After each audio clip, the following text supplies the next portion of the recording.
All right, so we're just going to do a little bit of thoracic spine extension here over a prop before we take all the stuff we just did with the feet into just a standing one leg forward balance. So you can use anything. I was going to use a half dome, but I can't find it. So I've got this rolled up yoga mat. You could use that. You could use a foam roller, right? If you happen to be somebody who has a foam roller at home. But you could also use like a big pillow, a round pillow, a pillow that you roll up, a sleeping bag. We're just trying to get the thoracic spine, which usually tends to be in this sort of kyphotic position for a lot of us, to go back in the opposite direction. So we're going to start right around here. So your shoulder blades are back here. We're going to do 3 different places, one right at the bottom tips of the shoulder blades. So you're going to take your roller, half dome, pillow, whatever you got, and you're going to put it right at the bottom of your shoulder blades.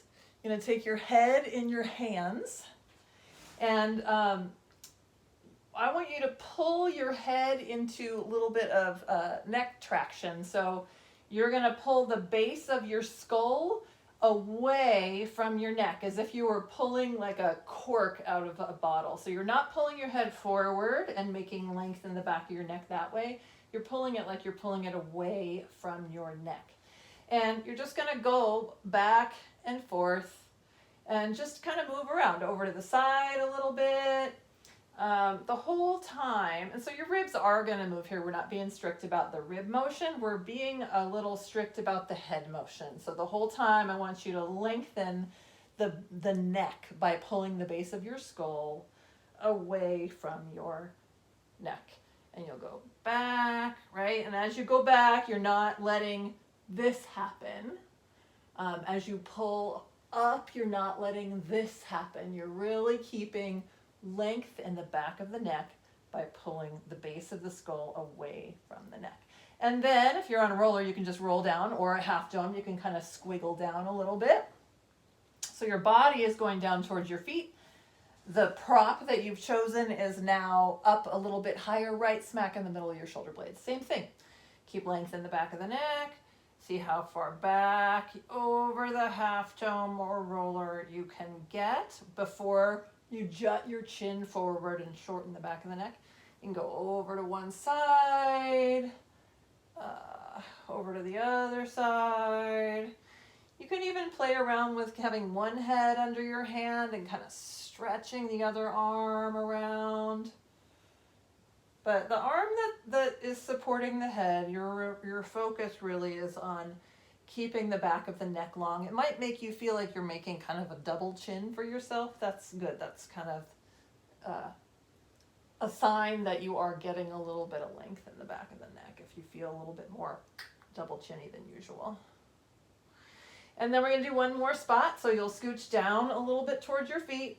So now the prop is at the very top of your shoulder blades, high up enough that you can still get some motion, not so high that you're just wagging your neck around. So it's right at the tops of the shoulder blades. Lengthening the back of the neck, going back, over to the side, over to the side. You don't want to feel this in the lower back. That would mean you're moving your rib cage too much and not really getting any motion where the prop is. We're really trying to think about getting most of the movement where you have the prop. Like it's that part of your spine is extending and side flexing, and you could even kind of turn and rotate. Now we're going to make our way back up. So we're going to put our body up a little bit. Now we're back in the middle of the shoulder blades, keeping the back of the neck long. So if you do feel it in the low back, you might have picked too high a prop. You might just be really sticky in the thoracic spine. You can add a little bit of force here. So you could hold your ribs down a bit while you lengthen the back of your neck, and then think about trying to go backwards. If that bit of force, not a lot, right? We're not really bearing down or anything there. If that bit of force makes you feel more tension in your neck though, you're probably better off just getting a smaller prop. A half dome might be better for you, a rolled up towel even, a pillow. A lot of us are really tight up there. It's really common. So we want this to feel good, not compressy or pinchy. Really, it should just feel pretty good. Okay, and then one more spot, back to the bottom parts of the shoulder blades.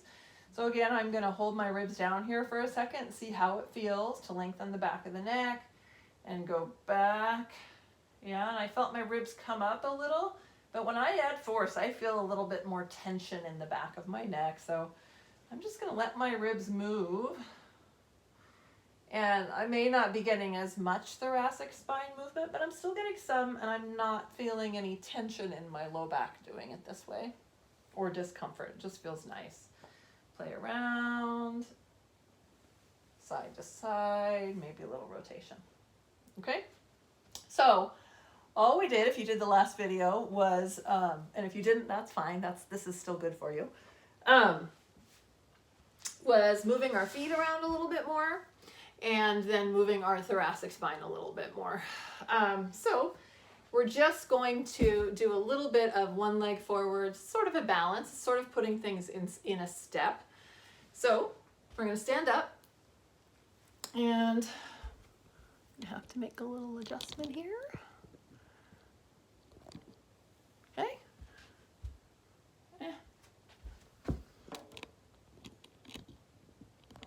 All right, I'll try that. Yeah. Okay, so let's do the right leg forward. So I've got my right leg forward, just a step, maybe kind of a big step, but this is not a big lunge, okay? So feet are hips distance apart, and we're gonna bring all of our weight forward and bend the front foot. So we've done this before a little bit. I want you to put your hands on your pelvis, and as you are bringing your pelvis forward, you're not just bringing it forward, you're bringing the whole pelvis over your right foot. So if I were just bringing it forward, it would look kind of like that, and I can keep my back heel down. If I'm bringing all of my weight and my pelvis over this right foot and ankle, and specifically, I'm gonna come forward, and if this is my pelvis, you can see that my right foot is not in the middle of it, right? Okay, so what I'm going to do is I'm going to shift my pelvis over so that the center of it, you could think about like you're a little bit below your belly button, it could drop down and be right over your ankle. And then back up. And then shift forward, look down. If there was a plumb line hanging from your belly button or a little bit below or near your pubic bone, we would want that to drop right down over that right ankle. Okay, see if you can come as far enough forward that your back straight leg, that left heel has to come off the floor a little bit. Okay, so if it doesn't, and of course you're like, yeah, I could lift my heel off the floor, but we want it to really not have a choice. So if it doesn't, you're probably not bending your front knee enough and not getting this pelvis really all the way over that front foot.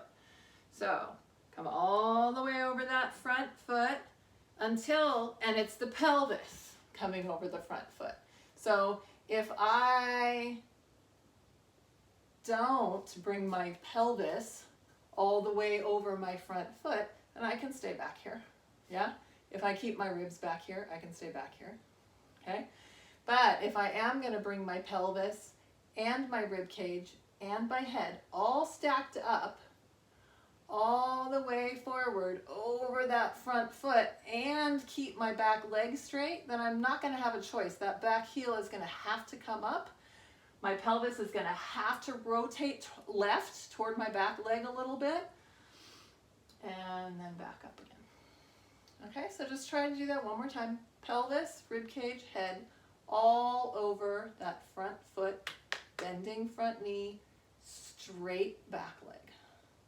Trying to keep the ball of the back foot on the floor. See if you can think about all of your weight being in that right foot, and the right foot, because of that, just allowing it to kind of unlock and stretch. Yeah, just sort of expand into width and length, and then back. Okay, and then let's switch feet. So left foot forward, right foot back, hips distance apart. You're gonna bring your pelvis over, so you can see my pelvis isn't all the way. Oh, now it's all the way over. I'm keeping my back leg straight. I had to let my pelvis turn right a little bit. I had to get my heel off the ground. And then back, okay? Another thing people tend to do is to move their ribs forward, but leave their pelvis behind. So make sure your ribs and your pelvis and your head are all traveling forward. Getting that weight over the front foot, keeping the ball of the back foot on the ground. Can you just kind of settle here and allow that left foot to just stretch, widen, lengthen, and really hold all of your weight. And then back. And then again. Forward, over the left foot. So remember, you'll probably, just moving forward won't get you all the way over that left foot. You'll probably have to shift your pelvis over to the left a little bit. Perhaps that right half will drop. Perhaps it will rotate a bit, keeping the ball of the back foot on the ground. And then back. And just once more. Forward. You'll kind of be over to the left. Make sure you're not shoving your ribs out before your pelvis. Pelvis and ribs are both traveling forward together. And then back. And then once more. Did I already say that? Forward, back leg straight, ball of that back foot on the floor. Try to keep that back heel kind of low to the ground for now. My pelvis directly over, centered over my ankle, and then back. Okay, so we did feet, we did thoracic spine, and then we just practiced going forward and back on one leg at a time, yeah, which is just a piece of the balance that it takes in your gait cycle and your walk. So now we're just going to do a one-legged balance here again. So let's balance on the left foot first. So let's think of keeping both the legs straight, pressing the left half of the pelvis down, which will hike the right half, okay? Try not to use your back muscles to pull it up. Think of pushing down. And then see how relaxed you can be here. Your weight is over your left foot. How does your balance feel? What muscles do you feel working? How does it feel? Right? We checked in earlier, knees, low back, shoulders, neck. And then switch.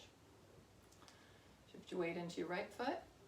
Press the right half of your pelvis down, which should hike the left half up a little bit.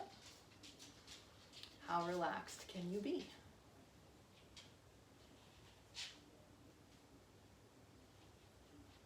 So we really just practiced a little of foot motion, a little bit of spinal mobility, and a little bit of balance. Okay. All right, have fun. Miss y'all. Hope you're having a good day.